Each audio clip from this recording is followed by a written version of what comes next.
Hello everyone.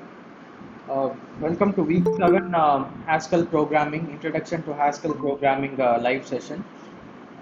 So I am Sai Venkatakrishnan, a PhD scholar from the Department of Computer Science and Engineering at IIT Madras.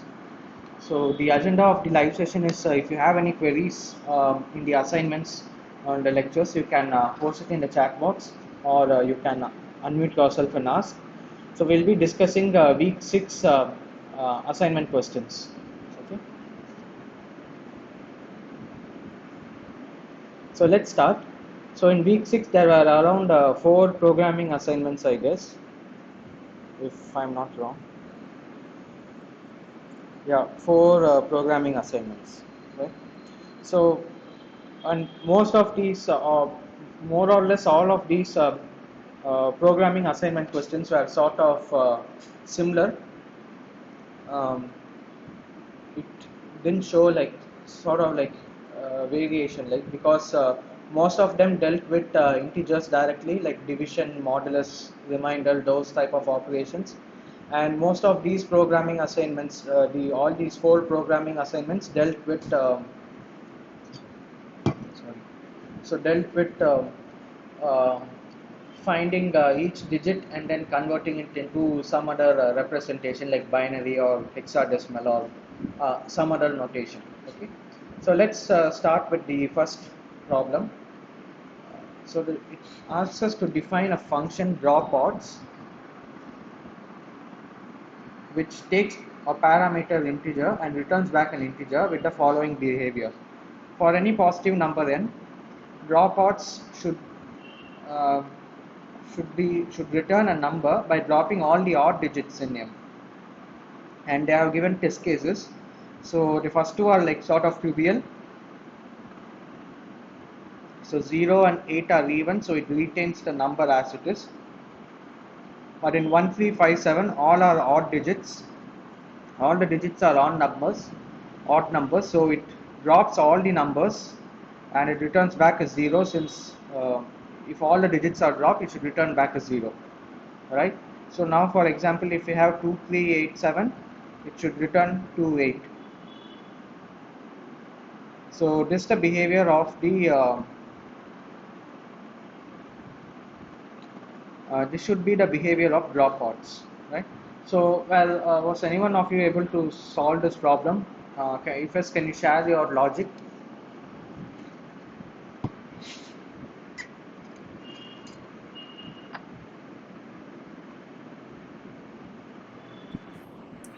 Yeah, I can. I was able to solve this. Can you hear me? Yeah, yeah, I can hear you. Please go ahead. Okay.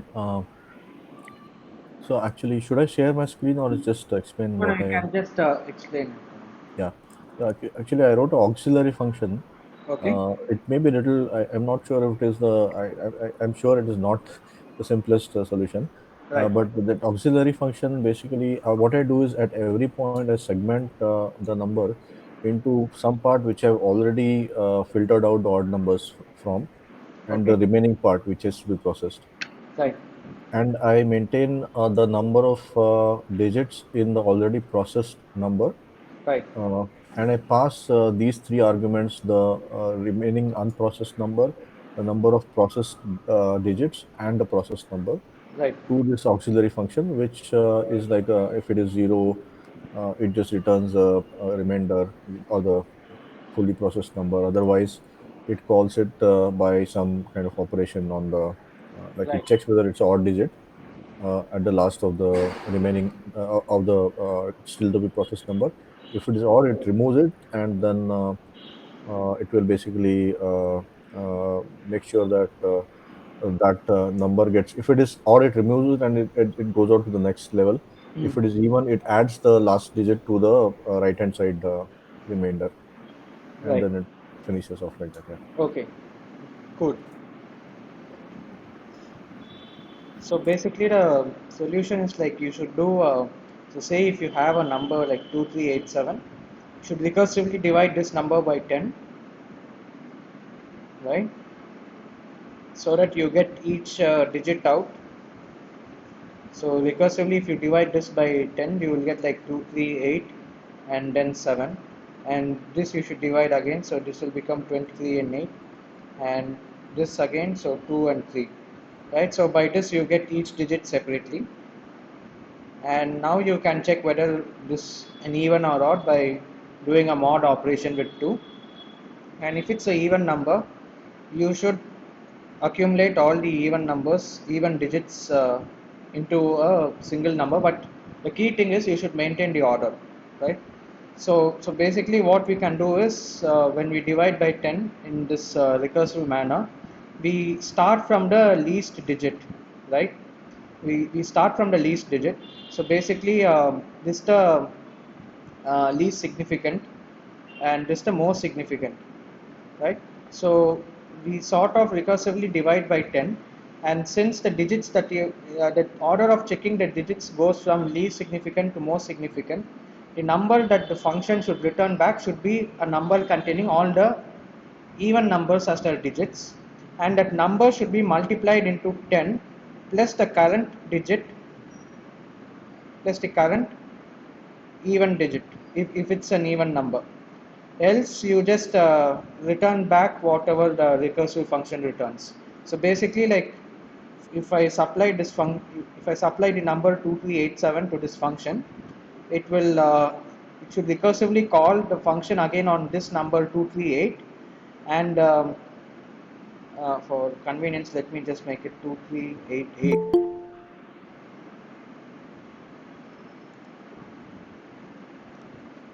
Okay, so if the number is 2388, right? So if I recursively call, this 238 will be passed again.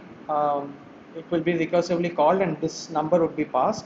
And this digit is the current digit which is being looked into, and this is an even digit. So we call, say we have this drop odds function, like it's a recursive function or something.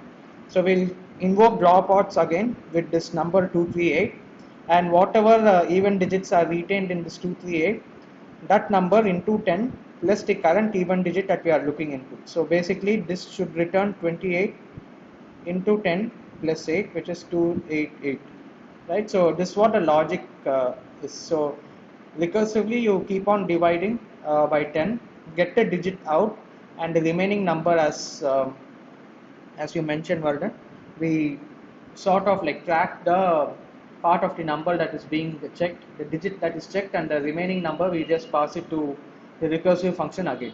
Okay, so let us have a look at the logic that I had done. So I had not used any auxiliary function.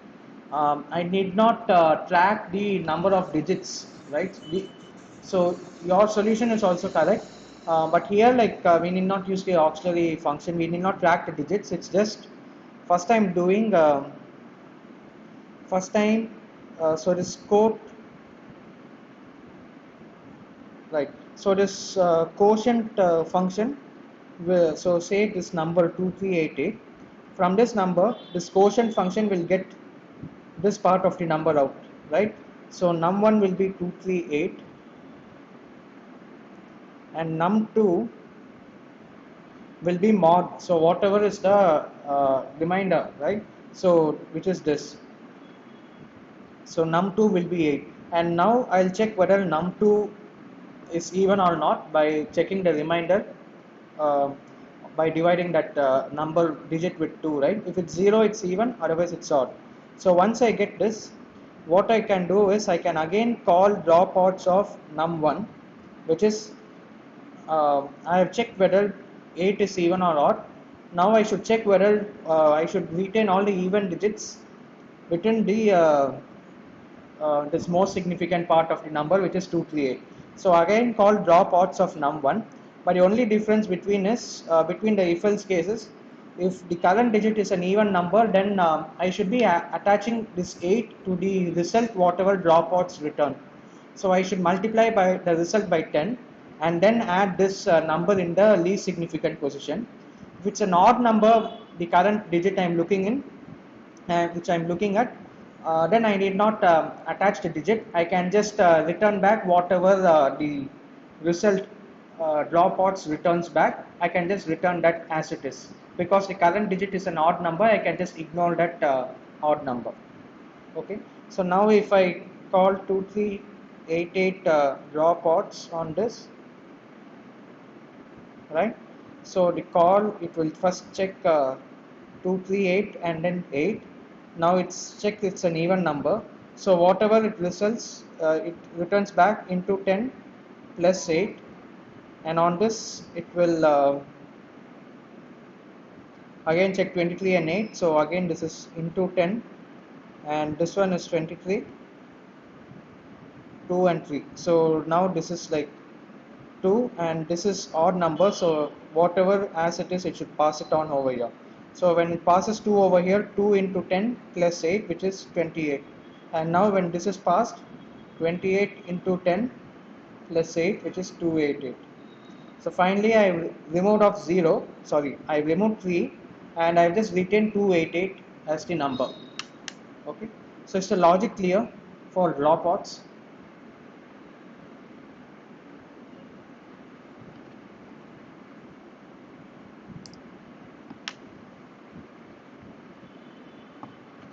Is there any question?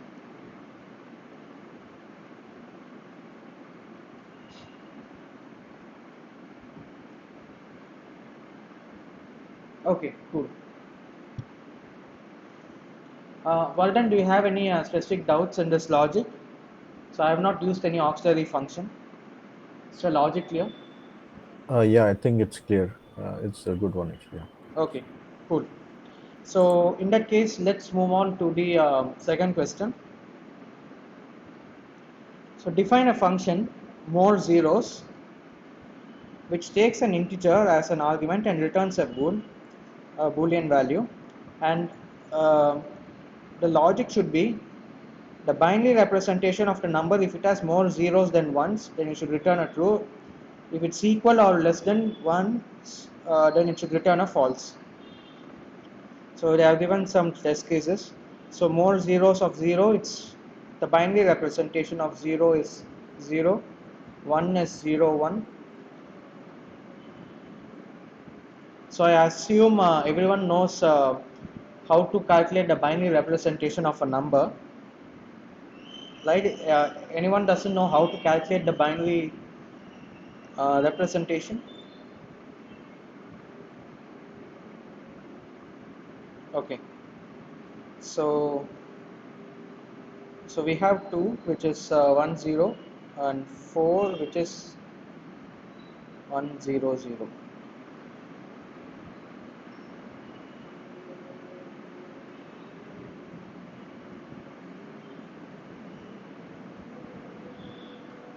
Right.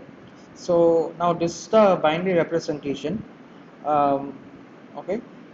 And now if I apply more zeros on these numbers, it checks the binary representation of these numbers.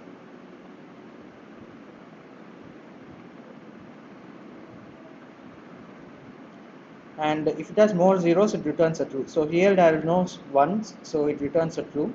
So here it's equal, so it returns a false. Here also false, since 1 and 0 are equal. Here there are two zeros compared to just one, so it returns a true, right? So this is the logic of the function, right? So as anyone solved this question, you want to share your logic? So logic could sort of be similar to what dropouts does, like sort of like the same division thing. Can anyone share your logic if you have completed this question?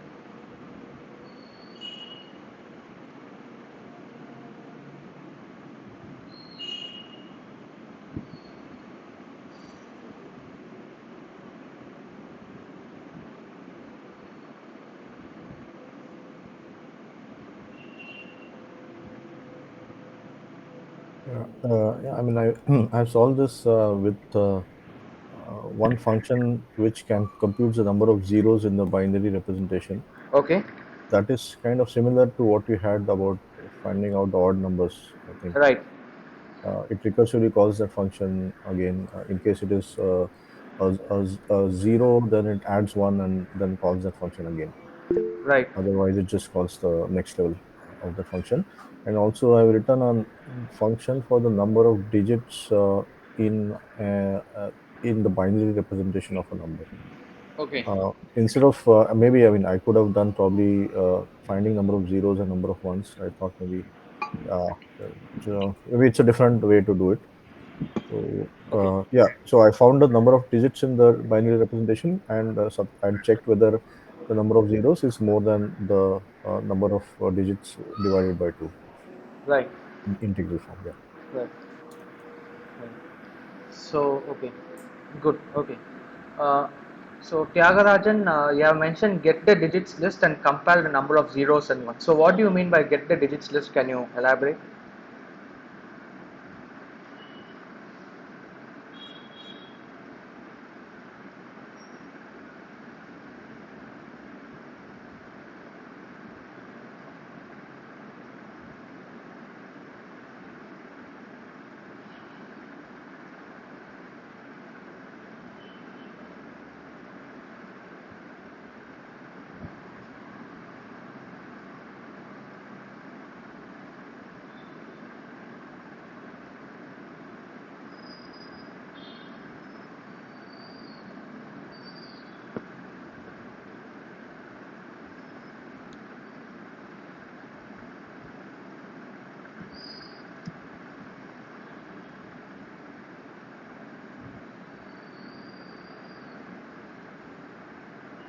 Okay, so Sagar has shared his solution. Count zeros and mod 2 equal to 0.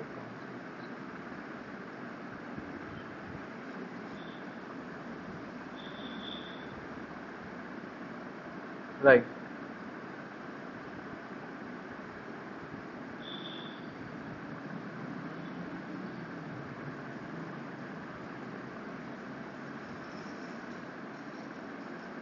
Okay, so do you, so Tyagarajan, do you derive a list out of all the digits as in when you divide by 2 all the, so you stored a binary notation in a list, is it, separately each digit in its as a, okay, right. So how do you, is there like some function or you, okay, so you recursively divide the number by 2 and you get all the reminders or uh, reminders, right, 1 0 and all those stuff, and you just concatenate as part of the list, and then you can you are using the, I guess, fold or some function to find out the number of zeros and ones, right? Okay, cool, that's also a nice trick. Okay, so, okay, Sagar has, sorry. Okay, count zeros and count to 1 and more 2 and right. So you're sort of, Sagar, I guess you're sort of repeating the logic, once for counting the zeros and once for counting the ones, and then you're just comparing it and seeing whether it's true or false, which count is greater. Okay, yeah, that's also good. So let's look at the logic which I have done. So I have used sort of two auxiliary functions. So what I do is first I convert this to a binary number. So to binary number conversion is you should divide by 2 each number, and you should also get the you should also look at the reminder, right? So for example, if it's 27, so I divide by 2, then it becomes 16, 13, and looking at it. So if it's 27,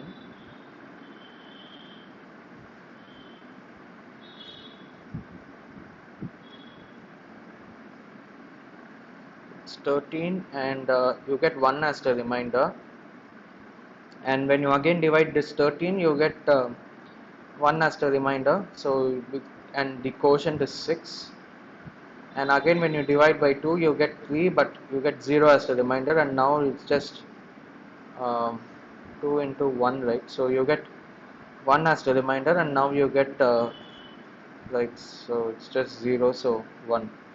So the binary notation is you take the reverse of these reminders and you get 11011. I guess it should be correct. Yeah.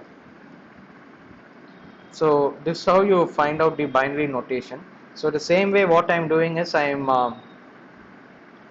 dividing a number by 2 and also finding the um, reminder when we divide by 2, and that reminder should be added in the least significant digit, right? So we are getting this reminders first, which is the least significant bit.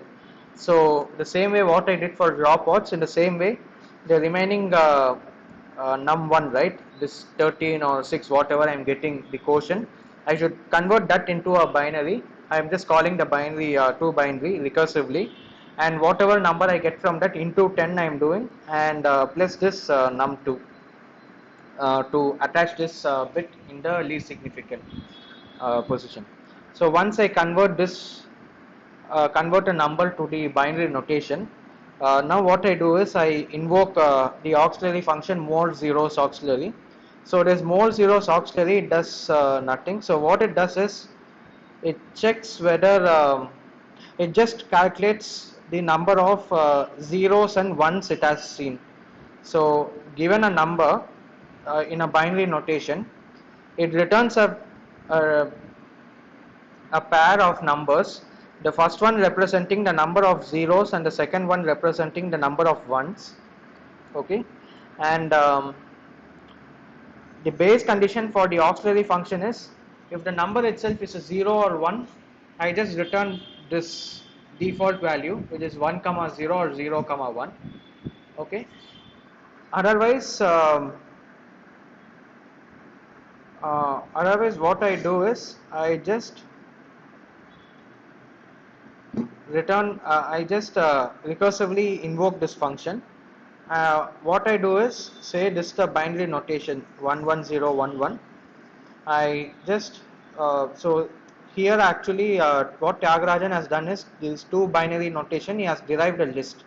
So calculating the number of zeros and one is sort of, you can use the fold function or something.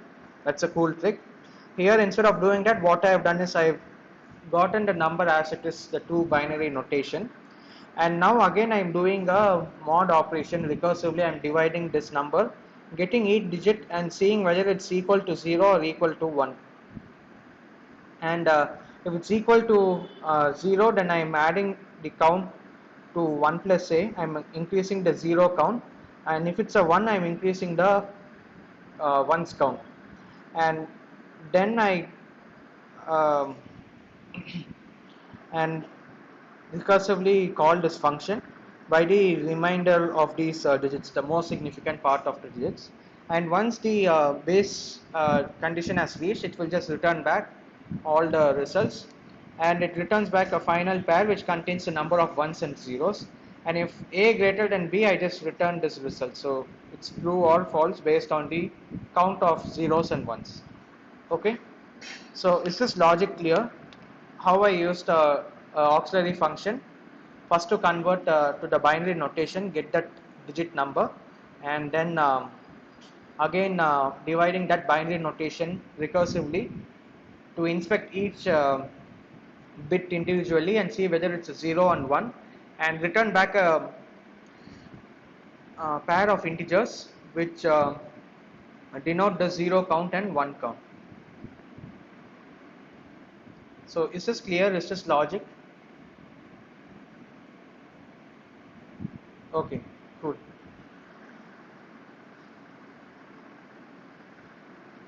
Okay, so in that case, let's move on to the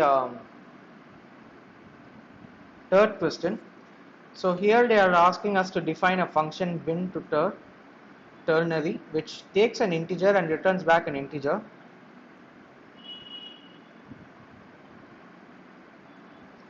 and okay, and which takes as input the binary representation of number n and outputs the ternary representation of n. And you can assume that the input consists only of the digits 0 and 1, and the output should only consist of the digits 0, 1 and 2. right? So here it tells bin to tar of 100, 11. Okay, so right. Okay, so this sort of binary to ternary. So how many of you have done this question? Have you completed this question? If any of one of you have completed, can you share your solution?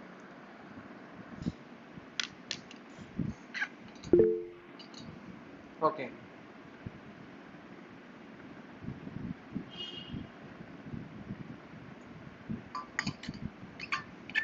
right. So what Tyagarajan has mentioned is the correct way. So given a binary number, we cannot directly convert it to a ternary number. We should convert that first into a decimal number, and then we should convert it into a ternary number, right? So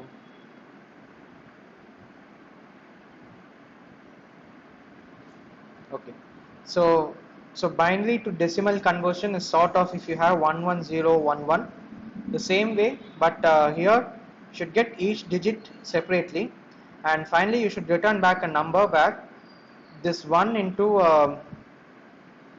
2 power 0, this into 2 power 1, 2 square, 2 cube, and 2 power 4, right? So you should multiply each one of these pairs, and then I should sum all these products, and that will be my decimal number. And once I get the decimal number, I should convert this into a ternary notation. So converting this into a ternary is nothing but, say, how we did for this binary dividing by 2. The same thing we should do it for a ternary, where we divide recursively by 3 and we get the remainder. And if you divide a number by any number by 3 or something, by 3, right, the remainder would always be between 0 and 2, 0, 1 or 2. Those will be the reminders. So now you will get the list of reminders, and the same way how we converted a decimal to binary, we can use the same logic to just divide by 3 recursively and get the list of reminders, and that would be your ternary representation, right? So why, in the previous question, why I had not used generated a list, instead I had generated a number, was it's sort of, I wanted to just do what the other next question was doing, which is returning back a ternary number. So the logic was same, I just returned an integer instead of a list, right? Okay, so then let's look at the logic. So Walden has shared his logic in the chat box. Let's have a look at it. You have a binary to ternary. Okay, so you are using the sequencing operator. So first you are okay. So you're given a number. You are first applying bin to dec first, which converts the binary to decimal, and mod x2 into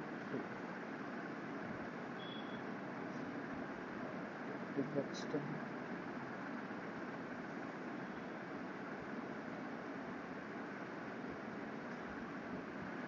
Okay, right. So recursively, you're invoking bin to dec and just multiplying by 2, right? So once you go the recursive call chain, the power of 2 will automatically add up,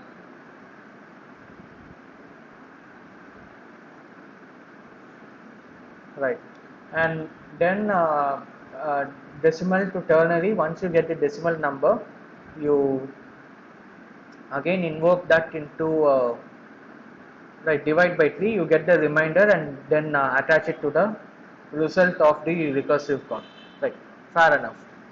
Okay, good, well done. So let's have a look at the logic which I had done. So it will be sort of similar, but instead I didn't just recursively, I didn't sort of just write into 2 actually over here, what compared to Walden's solution. I didn't just write into 2, so instead what I did, I was passing on an accumulator also. So what I'm doing is, first I'm calling bin to int, so like bin to decimal, right? So bin to int I'm calling. So a better name would be bin to dec actually. So bin to int I'm calling, and the accumulator is 0. So this accumulator is nothing but, given this binary number, right, the power of 2, 2 power 0, 2 power 1, 2 power 2, 2 power 3, 2 power 4. So these digits, these numbers, this is what I mentioned by the accumulator, right? So when I keep on recursively calling, starting from the least significant to the most significant, when I keep on recursively calling bin to int, I am increasing the accumulator by 1, and I am adding this, right? I am getting the decimal digit by 2 power the accumulator, so 2 power 1 or 2 power 2 into that specific digit what I am inspecting, whether it's 1 or 0. And finally I get the decimal number, I return back the decimal number, and that is stored in this variable int underscore num.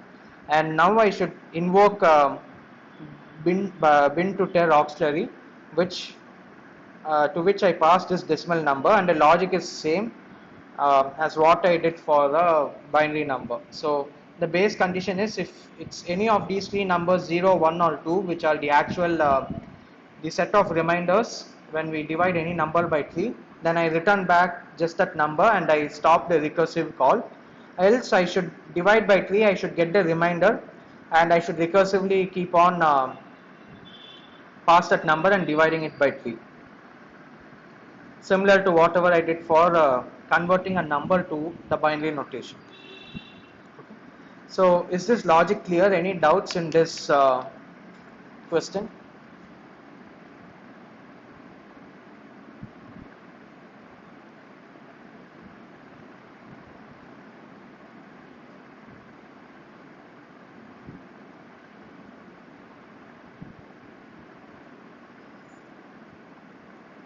Okay, good.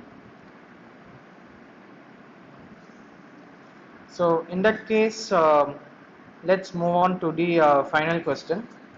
So define a function palindrome which takes an integer and it returns back a boolean, and which outputs true exactly when number is a palindrome. So we have a 0. So palindrome of 0 is true. It's just a single digit 0. Whereas, so here the number should be in decimal notation, right? It's not binary or something. And so palindrome of 1 to 1 is, if you look at the digits individually, 1, 2 and 1. Palindrome is something when you read from left to right or right to left, it should be the same. So for example, the word Malayalam, right? So this, so it's the same when you read it from left to right as well as right to left. Ma, right, it's the same. The same way for numbers, it's say like 1, 2, 2, 1 means left to right or right to left, it's the same. So this is what the logic should be. Any one of you solved this question? Can you share your logic?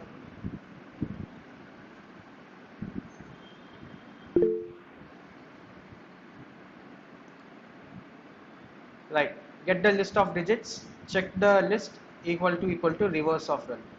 Good. That's a neat way.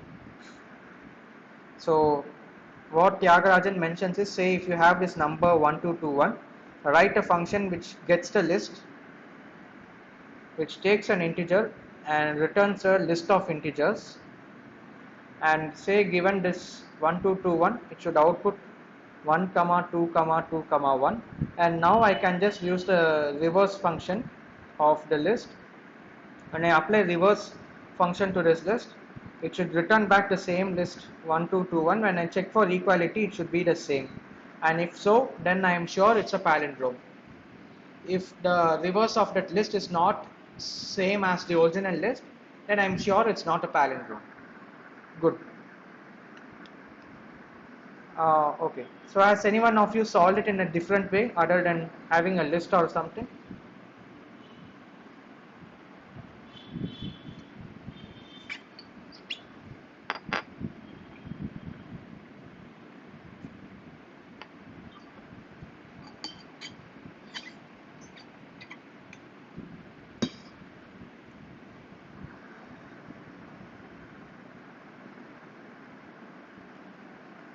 Okay, I've not used that function show. I've heard of that, but it didn't strike me while solving. So what does show do actually?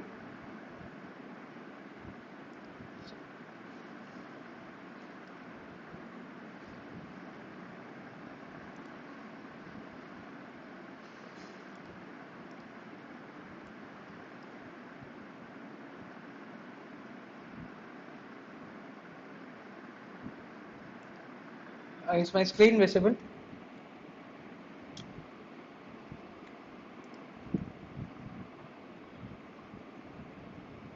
Okay, let us see what show does.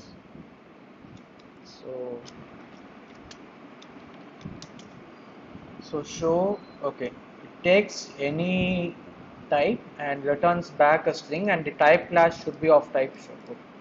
So let's see show 123. Nice. So, if I do reverse,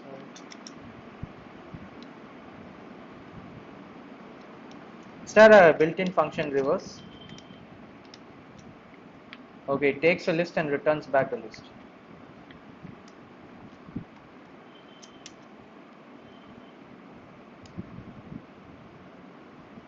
Okay, so basically your palindrome should be given a number.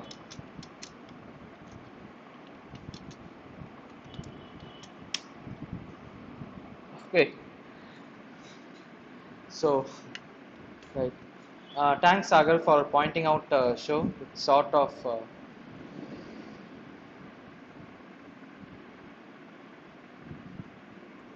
yeah. So let's see. So I can use this.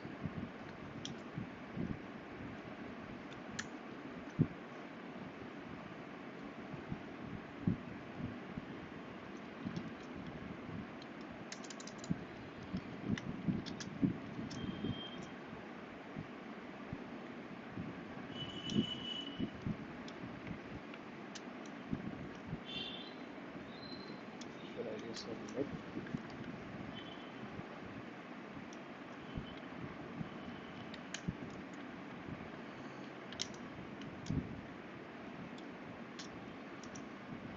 Uh,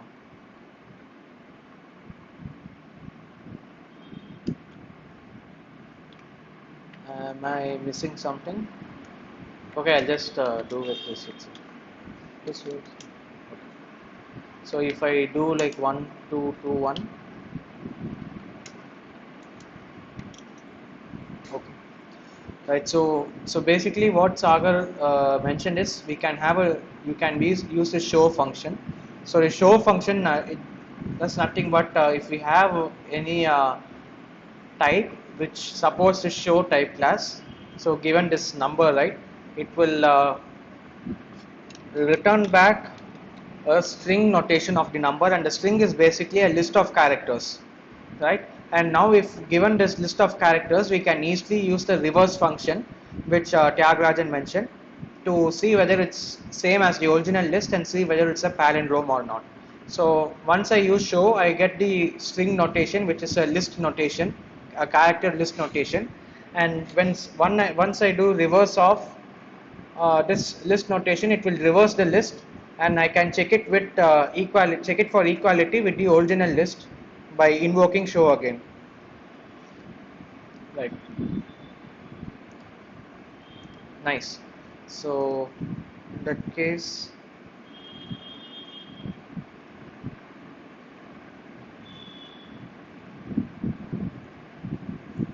okay. So did any I guess Sagar you used this one line logic, right? Show and right. Exactly. Yeah. Very nice logic. So even Tyagarajan you used the show function, is it, or did you extract it? Okay, nice.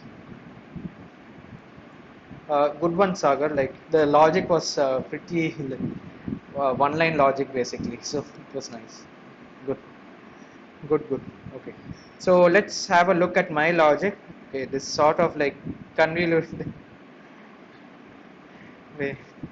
Okay, so there's nothing much new, like whatever I guess expanded whatever show is doing, right? I just expanded what the show function is doing. So I'm just converting first the given digit into a digit string. Okay, and this digit string, how I'm doing is I'm converting the digit string into a, I'm looking at each digit one by one, similar to what the drop odds function was doing, and I'm calling this int to char function, which basically returns back the character notation of each digit, 0, 1, 2, 3, 4, 5. So each I'm maintaining a map and this pattern match, and I'm just returning back the character digit, right? And I'm just using the cons operator recursively. I'm converting a number into its corresponding string notation. So this is basically what your show function does. Okay, and once I get my digit string, digit underscore str, I call palindrome auxiliary function, passing this digit string and passing 0 and length of this as like two or three arguments totally. So basically what I'm doing is once I get a digit string like 0, say for example 1 2 1, I basically check for equality by having two indicators, one going from left to right and other coming from right to left, incrementing and decrementing by one respectively.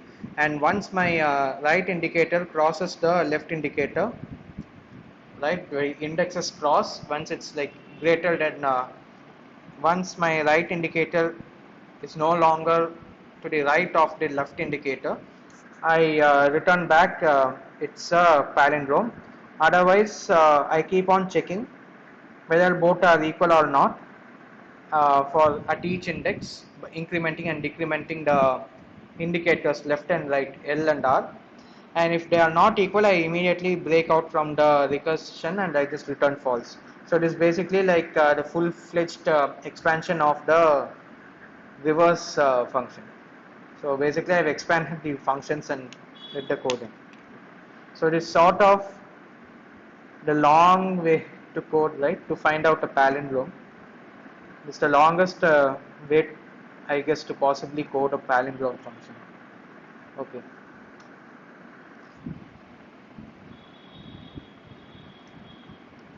So Walden had shared his uh, palindrome notation.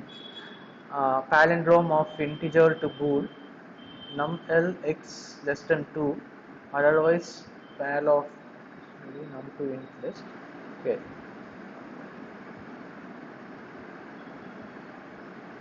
Right. So basically, instead of having these left and right indicators, you are chopping off the list, I guess. Right. That's also a different way of thinking. Good. So this sort of so whatever I did right over here is sort of coming from my C background, or like whatever I learned from checking, writing a program to check if an array of numbers or string is a palindrome or not in C, right? So as Sagar and like Tyagarajan had done, even for the case even Walden, right, like using lists and forming it. So using these library function, sort of the whole like you make good use of the language features. And how can you reach that level is you should constantly keep on coding and looking at other it's sort of like production code bases and getting to know the good practices for that respective language will help you will guide you in that direction. So knowing the language is one thing, but getting to know how to use it properly and in an efficient fashion, and also using it efficiently. That's the key part, right? Difference between just knowing the language and understanding the key features of the language. right? So like why I'm stressing on efficiency, especially in these type of functional programming languages, is when you code anything in C, right? Um, it's automatically sort of the optimized way when you code everything in C, because C is sort of, you have a manual memory management, right? So you will be you will be using malloc and free function, and everything will be like super optimized, and your compilers are also like proven, and like they'll optimize, they have like lots of optimizations performed, and basically it's sort of the lowest apart from the assembly code that you would be looking at. C is sort of very low level, and it's the most efficient way to write any code. So that's a case where when you want to do these fast encryptions or decryption engines or something, yeah, or even for the example of game engines where there should not be any lagging, right? So you can find these game engines or something, they would be coded in C or C++, or in even in some cases where they'd be using Java or some like Haskell or OCaml, but the most the performance bottleneck part of that code, the critical section, they would be using C to make it more fast, right? So that's the advantage with using C, but the major disadvantages, since we do these manual memory allocations, right? Definitely the programmer might miss out, say for example, when you do like int star a equal to malloc of 10 or something, right? You are allocating 10 bytes, and this pointer stores the address of that region, and when once you have used this a pointer, the pointer you should sort of free this region by invoking this free, right? But this won't happen, this should be done manually, and what sometimes happen is the programmer might sort of call this free function again, or he might not invoke the free function itself, and this memory region would sort of be unused at all, like this would be wasted, right? So all these issues are there in C programming language. But compare that with Haskell or OCaml, they are sort of type safe and as well as memory safe. It's more secure by design, right? Yeah, the compiler itself weeds out so many classes of errors. Um, when you get your code compiled, and when it passes compilation, when the Haskell or OCaml compiler tells that you have successfully compiled your code, right? Apart from the logic bugs that you might be having in your code, you are pretty sure that you won't have most of these memory errors or type confusion errors or all these common bugs which are uh, causing a lot of these security vulnerabilities in the C code. So that's one major advantage of using OCaml and Haskell. But the disadvantage is they are reliant on these garbage collectors and all those stuff which perform automatic memory allocation, as well as they the set of optimizations, right? They are the Haskell compilers or OCaml compilers that are doing on the code which is being compiled. Those would be sort of slightly fine-tuned to the functional paradigms, the functional programming paradigms, and it won't be similar to what C optimization does, right? And also, um, so and also the basic notation, the notion of these functional programming, the feature is it should be sort of immutable data structures they should be working on, and all those stuff. So you should keep that in mind while you code your stuff. So for example, in OCaml or Haskell, for example, in OCaml, you can there are like for loops, and also I guess while loops are there. So the looping constructs are there, right? But you won't find these looping constructs used frequently, right? They would be using these mainly, right? Most of these production code bases, if you notice, they'll be making use of the functional programming features which OCaml is best suited for. So, for example,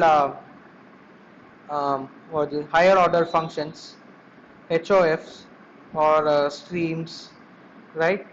For example, in Haskell, the list comprehension and all those stuff, and recursion. To do any logic, the go-to construct should be recursion, not looping, because the core fundamental idea of these function programming languages is it should be easy for you to prove that your code is safe, and as much as possible you should keep on working on immutable data structures and not mutable ones.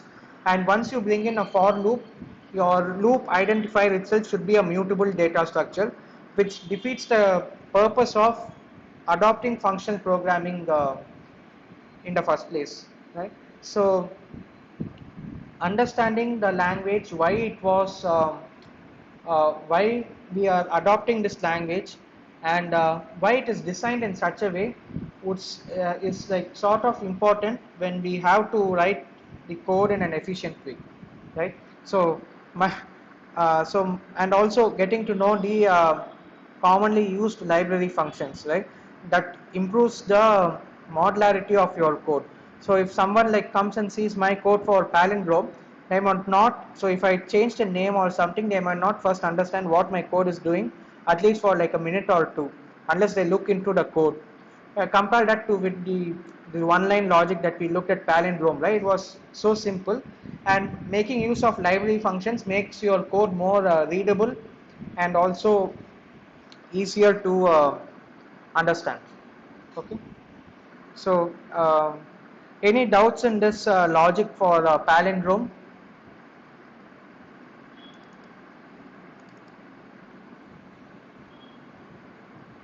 Right, cool. So in that case, I guess that's the end of week 4 programming assignments. It was sort of a very simple assignment, I guess, compared to the previous week's assignments, right?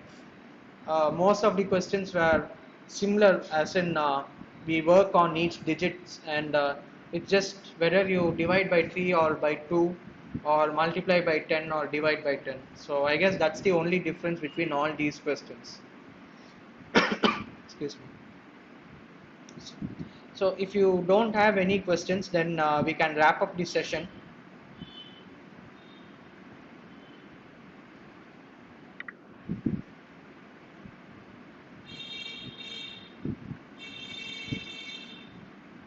Okay, cool. So thank you everyone for joining and making this session very interactive. And okay, so Tyagarajan has a doubt about indentation in code, right? What's your doubt, Tyagarajan?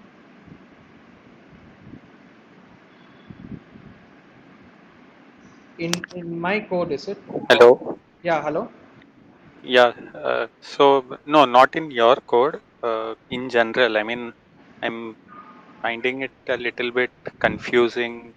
I mean, when I use constructs like let or if then else or do, and I mean when they are in a nested fashion, Right. then I mean, what exactly is? I mean, is there some good source where I can, because I mean, sometimes you can write all the if then else thing in one line, but if you want to say Right. write if then else in in multiple lines, uh, Okay. uh, then the indentation becomes a little challenging to understand. I mean, Mhm. uh, Right. so I Right. mean, I yeah. get it. So, for example, if you look at my code here itself, then else if for this I have written in a new line, whereas the body of this else I am writing it in the same line, right? So, yeah, even I have not come across any source like you are asking for that like standard source, right? Like like a Or is standard there step. some uh, standard way to understand? I mean, where to indent and uh, where Okay. not to. I'm not sure because the same code, whatever I've written, right, when I submit it on the NPTEL forum, it sort of like returns an error saying I should not use tab space. So this I'm just using it in the my editor and just uh, using the GHCI interpreter. It works fine. But when I upload the same code to the NPTEL submission module, it returns an error saying there's spaces and indentation, some error is there, right? So I'm not sure about that. Shall I look into that and reply back? Yeah, yeah, sure, no problem. Okay. Yeah, there should definitely be some standard or something, right? So Yeah, I mean, like in the if then else case, I think so. When you start with if, right, the then part actually has an indentation. right, Uh, so yeah, I mean, right. so I mean, similarly, there are other expressions you can use do, or even if you when you do it in a nested fashion. So Yeah, yeah, or I get it. I get when it. you use let something in. So I mean, if you write it in just a single line, maybe it's Right. okay. Yeah, yeah. But if you have to, I mean, just for readability Mm-hmm. uh, sake, if you want to write it in multiple lines, then I mean, Right. where Right. I get exactly to end that, I mean, expression, and where to start on the next line. it. Right. So that I mean, at least I have not come across any Okay. standard way to write. Yeah. Right. Okay. Okay. Yeah. Let me look at. Even I have no idea. Let me browse and Google it up and let me see if I get any source.